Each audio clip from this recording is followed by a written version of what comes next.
Bueno, muy buenas noches. Acá estamos, bueno, en la Peña Bailable, junto a una de las estrellas, justamente, Germán, ¿no? Muy codiciado, bueno, y apreciado por todo el público, ¿no? Una vez más en Venado Tuerto. Así que, bueno, para las pantallas, justamente, de este programa televisivo que conduce Corcho, el show en el 12, tenemos el placer, bueno, de compartir una entrevista con vos. Buenas noches, Ger. Bueno, buenas noches, la verdad que contento, como siempre agradecido, porque cada vez que venimos aquí a Venado nos encontramos con un cariño enorme, con un cariño inmenso, siempre con el baile repleto, así que bueno, nada, felices y aprovechar por ahí este medio un poco para agradecerles a todos, porque bueno, uno por ahí viene un poco apurado y nunca tiene tiempo de por ahí llegar a la gente en lo que es comunicación y demás, así que aprovecho para decirle a todos muchísimas gracias. Che, bueno, un placer tenerte nuevamente en Venado Tuerto, ¿no? Te sentí bien con el público, bueno, y ni hablar de los temas, ¿no? Los temas románticos, que enloquecen a todos, ¿no? Más a las mujeres. Hay lugares donde personalmente nos gusta mucho venir, Venado es uno, porque generalmente el show fluye según cómo la gente responde, y siempre bueno, que venimos nos encontramos con una fiesta, así que hoy creo que no va a ser la excepción, y ya en cualquier momento vamos a arrancar el show, así que felices. Che, Germán, contanos un poquito, bueno, sobre lo que van a brindar esta noche arriba del escenario. Esta noche, bueno, vamos a estar presentando muchos de los clásicos, y también vamos a estar presentando algo de lo nuevo, que es el disco que ya hace un mes que está en la venta, que se llama La Gran Escuela, así que bueno, vamos a escuchar algún que otro temita seguro. Van a estar, me imagino, las cámaras que se van a quedar, así que vamos a disfrutar un poco el show. No, por supuesto, las pantallas, bueno, van a estar cubriéndote.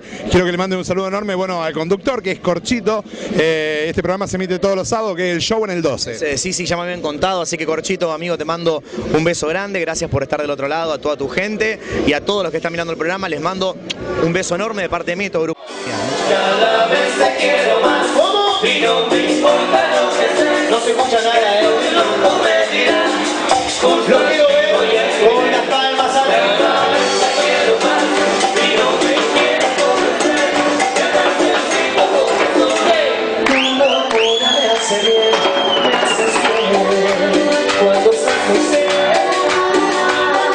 me llenas el cuerpo de ganas. Me quitas la concentración que cubre los ojos. Me hace bien, siempre tu presencia.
Muchísimas gracias, de todo corazón.